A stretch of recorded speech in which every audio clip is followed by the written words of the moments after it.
We're done with Kingdom Hearts Birth by Sleep. Welcome to the show. I'm Dimples, and welcome to my perspective for Kingdom Hearts Birth by Sleep. Developed by Square Enix, Kingdom Hearts Birth by Sleep was originally for the PlayStation Portable, the PSP, if I confused you there.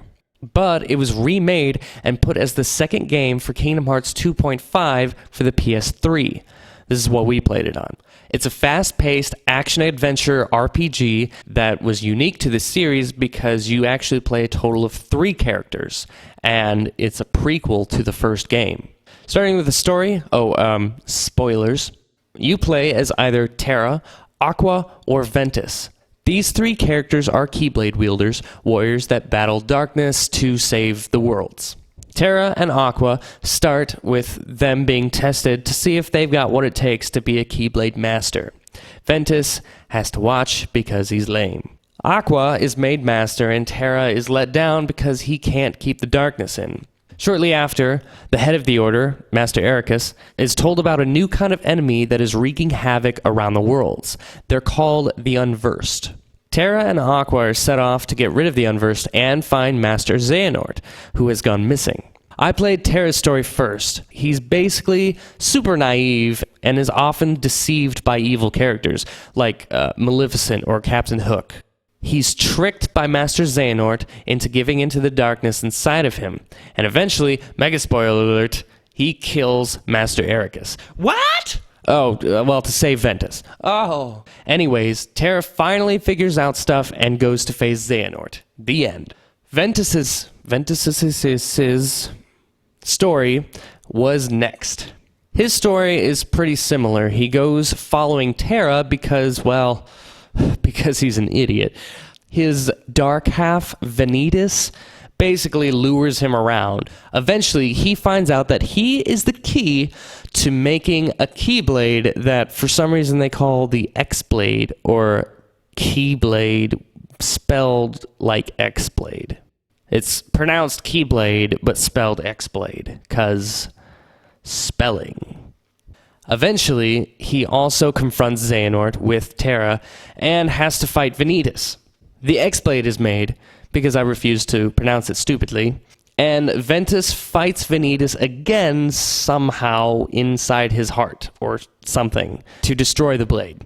And I guess he destroys himself too, because logic. Lastly, we have Aqua's story. Again, her story is also similar. She's basically Terra, but with more pure intentions, so she's not so gullible. She goes through the world searching for both Terra and Ventus, trying to get Ventus back home and hoping that Terra ends up right and not evil. She learns that Master Ericus is killed and goes to the Keyblade graveyard like everybody else to confront Xehanort. She is struck down by Vanitas, but fights him again after regaining consciousness, thanks to a little help from Mickey Mouse. Let me first say that the story is chronologically wrong. Let's just take the first few worlds for an example. When we first leave to go to the first official world, not the world that you are on originally, but the first one that you go to, Terra leaves first, and then is followed immediately, or at least within like a minute, by Ventus. Aqua might be like another minute behind Ventus. With that said, let's take a look at the Dwarf Woodlands first. Who gets there first? Apparently Terra, even though it's not Terra's first world. It is Ventus's first world. Snow White says that she had confronted Terra, and later the evil queen also mentions Terra. So apparently, first Terra's there, then Ventus, and then Aqua. Okay, so now let's take a look at the Castle of Dreams. Who is there first? Well, it's Aqua's first world that she visits, but she gets there last. This time, Ventus is first. He helps make the dress for Cinderella. Then Terra gets there. Cinderella's dress has already been ruined by her stepsisters. And at the tail end of Terra's story, who arrives? Aqua. Okay, so now let's take a look at the Enchanted Dominion. Terra is first. This is also the first world that he visits. Then Ventus shows up, and then Aqua sort of meets Ventus near the tail end of that story as well. So Aqua is always last, and Terra or Ventus are first. I just wanted to point it out. It's probably not all that important, but just saying. Okay, so let's look at how the characters play. Terra's a stronger character. His movesets are more aggressive with less room for magic. Although all characters can use an endless amount of magic, with Terra, however, you're more likely to use his regular attacks and add some cure spells here and there for prolonging your life. Maybe something with long range too, just in case. He's a pretty solid character and easy to use for anybody who starts playing as him. Each character will get their own special abilities or features to them. The most notable one, in my opinion, for Terra anyway, is that he gets what's basically a double dash ability. This ability allows him to do basically another dodge dash, and on the second dodge that you do, you can do a bit of damage in addition to getting out of the way. Ventus is not nearly as powerful as the other characters, but he's quick. He has a balance of normal attacks and magic attacks, and you'll need both of them to get a really good feel for the character. If you're starting the game, he might be a better one to play first, just because he doesn't do as much damage as the other characters. So if you play someone like Terra first, going to Ventus feels like a huge step back, and it's not just because of the level difference. Finding ways to mix your attacks is best, and upgrading your magic and other attacks is a great way to play as Ventus. It gives you a great variety and a great feel for what you can really do with the game. Ventus learns how to glide, which is probably the best part about this character, and eventually you can find a super glide in Disney Town, which we didn't do in the game, but I did on my own. Aqua was my personal favorite to use. She felt strong enough that it didn't take a long time to go through enemies. She's good with magic, which can help with long range and several other things. The really fallback is that I don't think she reacts as fast as Terra or Ventus. I noticed a slight delay after most attacks, which gives you kind of a blind spot where you can get attacked easy.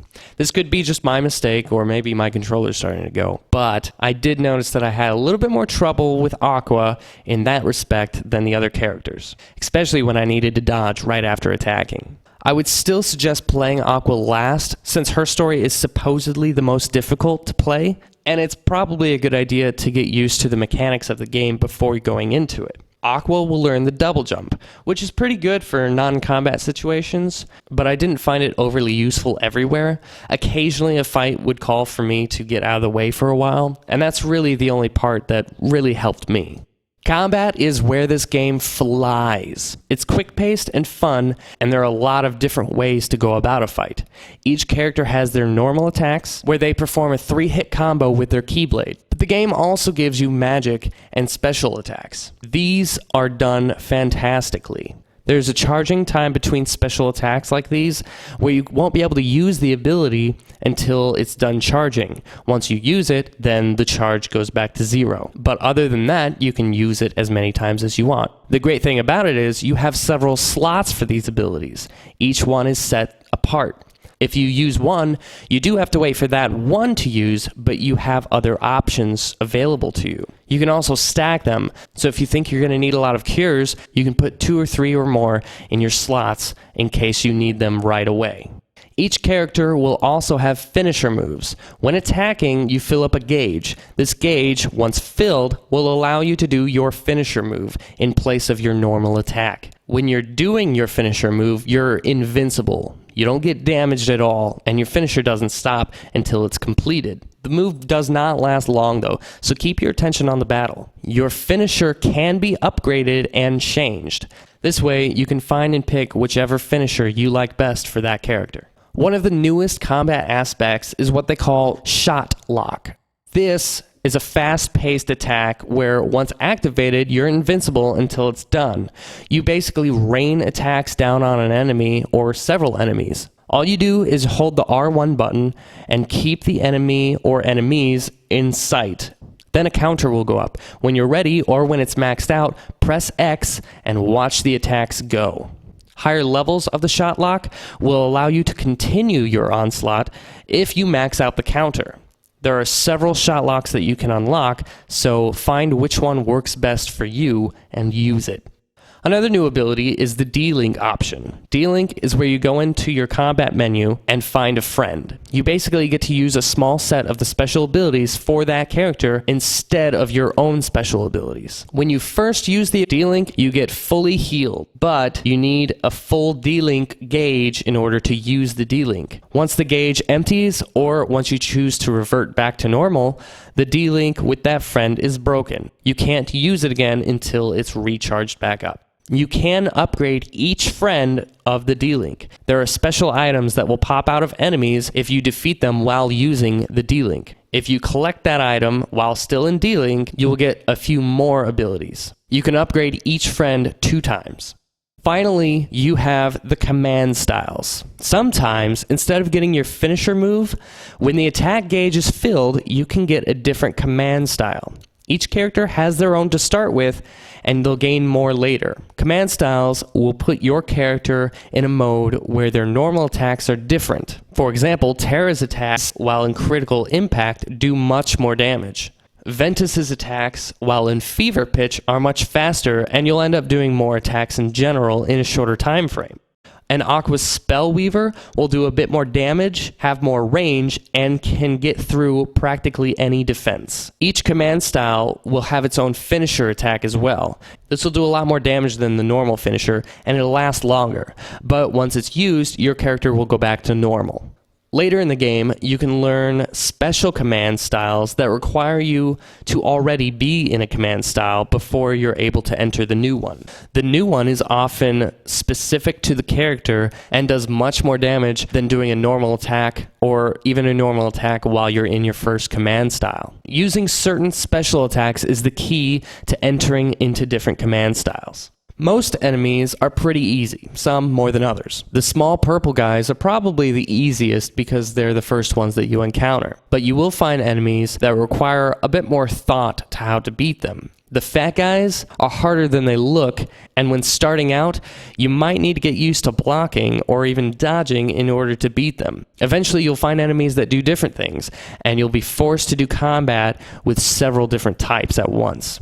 You might have long-ranged attackers throwing stuff at your face, while you might have to deal with some other close-ranged attackers. In some cases, it's best to take a step back and assess the situation, but each enemy is beatable, and you will find it relatively easy to beat them once you get moving. Bosses are fun and unique. Finding a boss's weakness and attack pattern is usually the best way to deal with them. The end boss is obviously more devastating in battle, and when you're not prepared for it, it could take you a while, especially when your recording equipment poops out on you and you have to do it again and again. But overall, bosses are fun, and when you do face that last boss, you can take the pleasure of knowing when you finally beat them. All glory be to me! Hail Dimples, the king of all Kingdom Hearts! I will make you sleep with this birth by sleep. It is me! I did it. Yay. The difficulty level that you're given at the start screen is much better than it used to be, in my opinion. You can actually tell that things are harder. You can unexpectedly die quicker in higher levels, which makes you really need to stay on your toes at some times. And it's not even just boss fights, but normal fights too. I found in some cases I wasn't even beeping and then I just died because I got attacked from behind. Still, finding strategies with all of your opponents will make any fights much easier.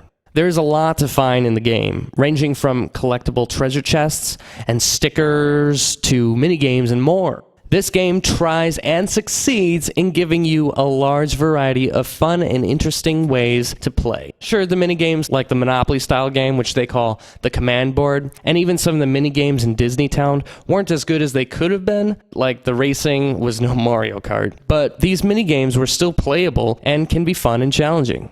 Birth by Sleep does a great job in being a prequel. It doesn't step on any toes of the other Kingdom Hearts series. It actually explains how some alliances were found in later games. But most of all, I think it gives a great anticipation for Kingdom Hearts 3. I really hope that Aqua makes it back, and I'll even deal with Ventus coming back.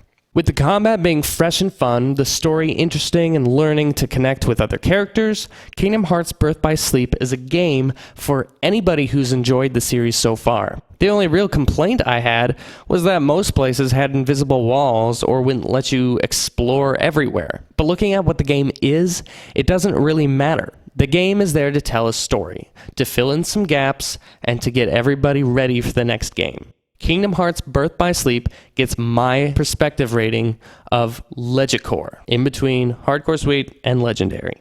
If you want to check out some dimples playing Kingdom Hearts Birth by Sleep, click here. Oh, hey, I'm going to need some help choosing the next game. I have a few things in mind, but I'm not sure if you're going to get burned out on Kingdom Hearts or if I should start something else. So I have a couple of options for you. Should I start the next Kingdom Hearts game? This would be Kingdom Hearts 1. Or should I do a little bit in Skyrim? Or should I do something else entirely? Vote on the game that you want me to play next by clicking on one of these links, giving me a comment, emailing me, or letting me know on Twitter or Facebook. Any way that you can get a hold of me, I'll keep it in mind for sure. I'm going to be giving the vote a few weeks, and I'll have a reminder before I choose, so just be sure to do it when you can.